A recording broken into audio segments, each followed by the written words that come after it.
గర్భంలో దాదాపు 12,000 అడుగుల లోతున ఉన్న టైటానిక్ షిప్ ను చూసేందుకు ఇప్పుడు మరో సంస్థ టూర్ ప్లాన్ చేస్తుంది. గతేడాది టైటాన్ సబ్మెరైన్ సముద్రంలోనే పేల్పోగా ఇప్పుడు మరో టైటాన్ సబ్మెరైన్ ఈ సాహస యాత్రకు సిద్ధమవుతుంది.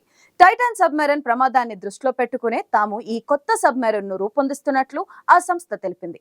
త్వరలోనే తమ యాత్ర ఉంటుందని చెప్పిన ఈ సంస్థ డేట్ ను మాత్రం ప్రకటించలేదు.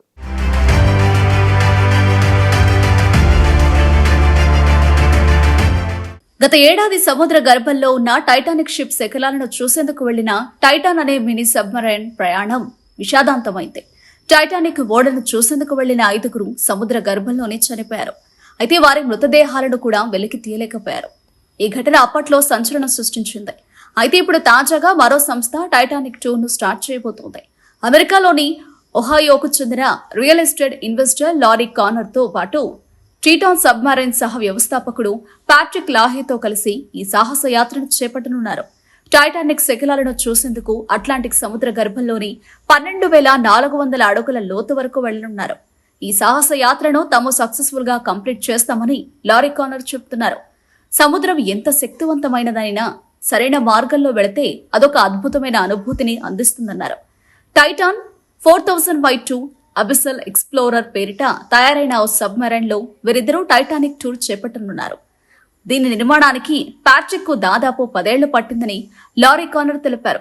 గతేడాది టైటాన్ పేలుడు వార్త రాగానే తాను ప్యాట్రిక్ కు కాల్ చేశానని, దానికంటే మెరుగైన వెసల్ ను తయారు చేయాలని చెప్పినట్టు తెలిపారు. టైటాన్ కంటే సురక్షిత సబ్మెరైన్ ను తయారు చేయాలని తాము భావిస్తున్నట్టు ప్యాట్రిక్ తెలిపారు. అయితే వారి ప్రయాణం ఎప్పుడు ఉంటుందో మాత్రం వెల్లడించలేదు.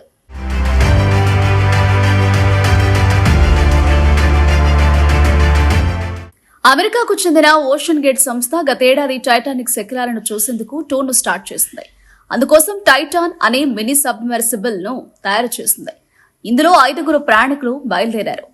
న్యూ ఫౌండ్ ల్యాండ్ నుంచి ఈ సబ్మెరైన్ పాకిస్తాన్ బిలియనియర్ షేజాదా దావూద్, ఆయన కుమారుడు సులేమాన్, యుఏఈలో ఉంటున్న బ్రిటిష్ వ్యాపారవేత్త హమీష్ హార్డింగ్, ఫ్రెంచ్ మాజీ నావికా అధికారి పాల్ హెన్రీతో పాటు ఓషన్ గేట్ వ్యవస్థాపకుడు స్టాక్టన్ రష్ తో బయలుదేరింది. అయితే ఈ సబ్మెరైన్ సముద్ర గర్భంలోకి వెళ్లిన కొంతసేపటికి సిగ్నల్స్ ను కోల్పోయింది. 3 రోజుల పాటు వీరి ఆచూకీ లభించకపోవడంతో కెనడా, అమెరికా తీర రక్షక దళాలు ముమ్మర గాలింపు చేపట్టాయి.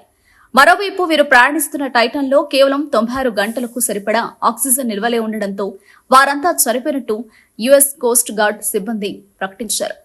అయితే రిమోట్ కంట్రోల్డ్ వెహికల్ సాయంతో ఈ మినీ జలాంతర్గామి గురించి గాలింపు చర్యలు చేపట్టారు. అయితే టైటాన్ శకలాలను టైటానిక్ 488 మీటర్ల దూరంలో గుర్తించారు. అయితే సముద్ర గర్భంలో అధిక పీడనం కారణంగా ఈ టైటాన్ సబ్మెరైన్ పేలిపోయినట్లు గుర్తించారు. ఈ ప్రమాదంలో అందులో ప్రయాణిస్తున్న వారంతా అందులోనే మృతి చెందారు.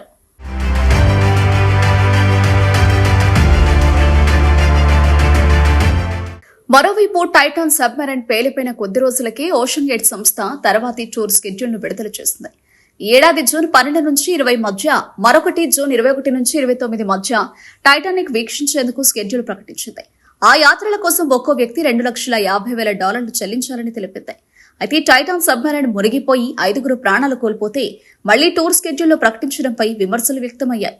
దీంతో ఆ ప్రకటనను సంస్థ వెనక్కి తీసుకుంది. అప్పటి నుంచి మినీ జలంతర్గామి సంస్థ ఓషన్ గేట్ తన సాహస యాత్రలను నిలిపివేసింది. అయితే తాజాగా టైటాన్ సబ్మెరైన్ సంస్థ ఈ టైటానిక్ టూర్ ను ప్లాన్ చేయడం ఇప్పుడు సంచలనం సృష్టిస్తోంది. సాధారణంగా సముద్ర గర్భంలో పీడనాన్ని తట్టుకోవడం కష్టమని, ఎలాంటి ముందస్తు అంచనాలు లేకుండా టైటాన్ సబ్మెరైన్ సముద్ర గర్భంలోకి వెళ్లడమే ప్రమాదానికి కారణమని తెలుస్తోంది. ఇలాంటి సమయంలో టైటాన్ సబ్మెరైన్ సంస్థ 2తో కూడిన టూర్ ను ప్రకటించడం ఇప్పుడు ఆశ్చర్యానికి గురి చేస్తోంది. అయితే టైటాన్ సబ్మెరైన్ తన ప్రయాణానికి ముందు, తర్వాత కూడా దాని భద్రతపై ఈ ట్రైటాన్ సబ్మెరైన్ సంస్థ సహ వ్యవస్థాపకుడు లాట్రిక్ అనుమానాలు వ్యక్తం చేశారు.